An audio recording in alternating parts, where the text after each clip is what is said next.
حضرت محمد مصطفیٰ احمد مجتبیٰ حضرت محمد صلی اللہ علیہ وسلم ہمارے پیارے نبی محبوب کل جہاں رحمت للعالمین، آپ کی مبارک زندگی ہم سب کے لیے کامل نمونہ ہے۔ اگر انسان دنیا اور آخرت کی کامیابی حاصل کرنا چاہتا ہو، اس کو چاہیے کہ رسول اللہ صلی اللہ علیہ وسلم کی تعلیمات کو اپنائے، آپ کے اخلاق کو اپنائے اور آپ کی عادات کو اپنائے، اور اس طرح اپنائے کہ اس کا ظاہر بھی آقا کے مطابق ہو جائے اور باطن بھی نبی علیہ السلام کی تعلیمات کے مطابق ہو جائے۔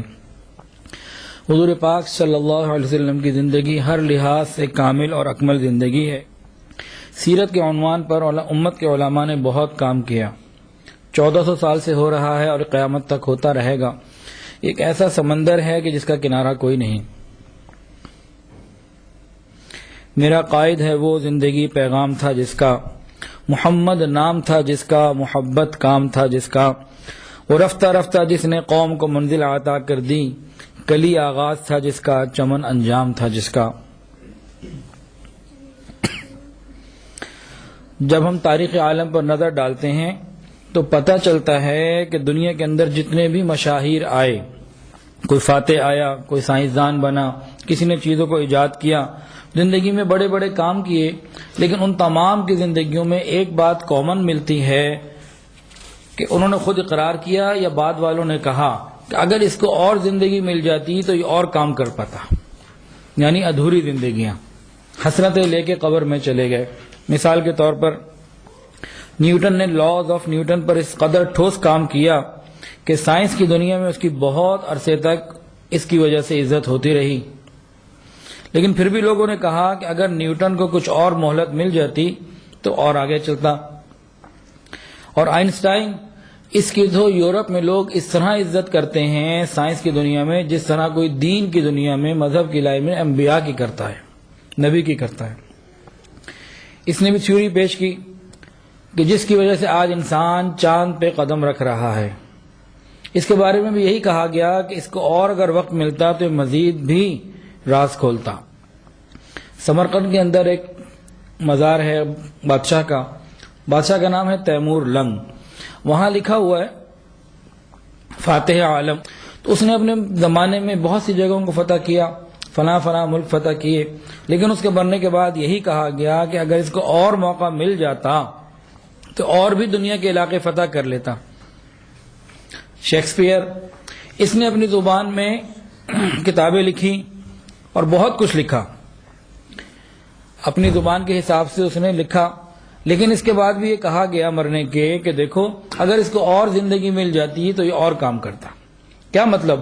کہ تمام مشاہیر عالم کی زندگیاں نامکمل ہیں، ادھوری ہیں، مشن پورا نہیں کر سکے۔ تاریخ عالم میں اگر کوئی ایک زندگی آپ کو ملے گی جس نے اپنی زندگی کے مقصد کو پورا کیا ہو، وہ صرف رسول اللہ صلی اللہ علیہ وسلم کی مبارک زندگی ہے کہ جنہوں نے اپنی آمد کے مقصد کو پورا کیا، اور رات کے اندھیرے میں نہیں، دن کے اجالے میں، جنگل کے ویرانے میں نہیں، 1.25 لاکھ صحابہ کرام کی موجودگی میں نبی علیہ السلام نے سب سے پوچھا کیا میں نے اللہ کا پیغام تم تک پہنچا دیا؟ تو صحابہ نے یک زبان عرض کیا اللہ کے نبی پہنچا ہی نہیں دیا، پہنچانے کا حق ادا کر دیا۔ پھر اللہ کے نبی نے، حضور پاک صلی اللہ علیہ وسلم نے آسمان کی طرف انگلی اٹھا کر اللہ تعالیٰ کو فرمایا اللہ تو گواہ رہنا، اللہ تو گواہ رہنا۔ تو ہمیں اگر کسی کو آئیڈیل بنانا ہے تو ادھوری زندگی والے کو کیوں آئیڈیل بنائیں؟ ایسی زندگی والے کو آئیڈیل کیوں نہ بنائیں کہ جن کی زندگی ہر لحاظ، ہر زاویے سے مکمل ہے، تاکہ ہمارا مقصد بھی زندگی کا پورا ہو جائے۔ اب امت کے علماء نے بہت سے انداز سے سیرت کو کھولا۔ اب حضرت جی دامت برکاتہم نے بھی سیرت کو ایک الگ انداز سے کھولا، کیونکہ سائنس کا زمانہ ہے، گھر گھر میں کمپیوٹر پہنچ رہے ہیں، چھوٹے چھوٹے بچے بھی یہ انٹرنیٹ پہ بیٹھتے ہیں۔ تو سپر کمپیوٹر کے اس دور میں جب آرٹیفیشل انٹیلیجنس پہ کام ہو رہا ہے تو لوگوں کی سوچ ہی سائنسی ہو گئی ہے، وہ ہر بات کو سائنسی نقطہ نظر سے سوچتے ہیں اور جانچتے ہیں۔ وہ محبت اب دلوں میں نہیں رہی ایمان والوں کے جو اس لیے عمل کرتے کہ یہ میرے محبوب کا عمل ہے۔ آج کوئی سائنسی بات آ جائے تو بس اس کے پیچھے لگ پڑتے ہیں۔ تو حضرت جی دامت برکاتہم نے اس سلسلے میں ایک بیان دیا تھا. اللہ اکبر. نبی پاک صلی اللہ علیہ وسلم کی مبارک زندگی اور آپ کی مبارک سنتیں سائنسی نقطہ نظر سے ہمیں کیسے معلوم ہوتی ہیں، اس کے بارے میں حضرت جی کا ایک کنکلوژن ہے، نتیجہ ہے. فرماتے ہیں کہ اگر دل کے کانوں سے ان باتوں کو سنیں گے تو انشاءاللہ دل میں ضرور اثر ہوگا، اور اگر سینوں میں سل ہو اور دل نہ ہو تو پھر اس کا فائدہ نہیں ہوگا. طلب لے کے بیٹھیں گے تو انشاءاللہ العزیز فائدہ ہوگا. حضرت فرماتے ہیں کہ یہ باتیں ہم لوگوں کے لیے فوڈ آف تھاٹ کا ذریعہ بنیں گی، فکر انگیز ہوں گی. یہ باتیں سائنس کے طلباء کو اور لکھے پڑھے آدمیوں کو فائدہ دیں گی. بلکہ یوں بھی حضرت نے فرمایا کہ حضرت کے لحاظ سے ایک ایسا عنوان اور مضمون ہے، اگر اس کے اوپر اسٹوڈنٹس کام کریں تو اسلامک اسٹڈیز کے اندر پی ایچ ڈی بھی کر سکتے ہیں.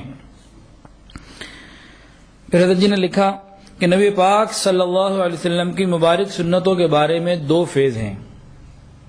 فیز 1 تو یہ کہ جو انسان نبی علیہ السلام کی مبارک سنتوں پر عمل کرے گا، اللہ رب العزت کی طرف سے اس کی زندگی میں برکتیں آئیں گی، وہ دنیا میں بھی کامیاب ہوگا اور آخرت میں بھی کامیاب ہوگا. کیونکہ اللہ نے فرما دیا جو شخص اللہ تعالیٰ اور اس کے رسول کی اطاعت کرے گا تحقیق وہ بہت بڑی کامیابی پانے والا بن جائے گا. وَمَن يُطِعِ اللَّهَ وَرَسُولَهُ فَقَدْ فَازَ فَوْزًا عَظِيمًا. تو نبی علیہ السلام کے طریقوں پر عمل کرنا، آپ کے اخلاق اور عادات کو اپنانا، اس کو سنت کی پیروی کہتے ہیں. اب سنت کی پیروی عبادات میں ہو، معاشرت میں ہو، معیشت میں ہو، انفرادی سطح پر ہو یا اجتماعی سطح پر ہو، تمام حالات میں یہ انسان کے لیے نفع بخش ہے اور اس میں انسان کے لیے کامیابی ہے. تو پہلا فیز کیا ہے؟ ایک انداز سے یہ، اگر ہم سنت پر عمل کریں گے تو دنیا میں بھی سکون اور آخرت میں بھی سکون، اور انسان قیامت کے دن اللہ کے پیارے بندوں میں شامل ہو جائے گا. اور یہ بات 100% پکی اور سچی ہے. اس کے اوپر تو ہم لوگ باتیں سنتے ہی رہتے ہیں، لیکن آج جو بات ہوگی وہ سنت کا 2nd فیز ہے. اس کو ذرا دل کے کانوں سے سنیں. وہ کیا ہے؟ وہ یہ ہے کہ جس کام کو نبی کریم صلی اللہ علیہ وسلم نے جس طریقے سے کیا، اس کام کو اس سے بہتر کرنے کا انداز ہو ہی نہیں سکتا. کہ جس کام کو رسول اللہ صلی اللہ علیہ وسلم نے جس طریقے سے جس انداز سے کیا، وہ کام اس سے بہتر طریقے تک قیامت تک کوئی کر ہی نہیں سکتا، ہو ہی نہیں سکتا. یہ ہمارا عقیدہ ہے. اب اس کے بارے میں ہمارا دعویٰ سمجھ لیجئے یا نتیجہ سمجھ لیجئے، لیکن اتنا ٹھوس ہے کہ اس بات کو کرتے ہوئے ہمارے پاؤں کے نیچے چٹان ہے. جس طرح کسی انجینئر کے سامنے کہا جائے 2 × 2 کتنے ہوتے ہیں؟ کہے گا 4 ہوتے ہیں. اس کو یقین ہے کہ اس کے علاوہ کوئی آنسر ہی نہیں. تو ہمیں بھی یقین ہے کہ جس کام کو نبی کریم صلی اللہ علیہ وسلم نے جس انداز سے کر لیا، اس سے بہتر اس کام کو کرنے کا کوئی دوسرا انداز ہو ہی نہیں سکتا. اگر ہوتا تو نبی علیہ السلام کو اللہ عطا فرما دیتے. افضل نبی ہیں، اور افضل نبی کے لیے اللہ تعالیٰ نے وہ نعمتیں عطا فرمائیں جو کسی کو نہ عطا فرمائیں. تو یہ ہر چیز کے بارے میں ہے.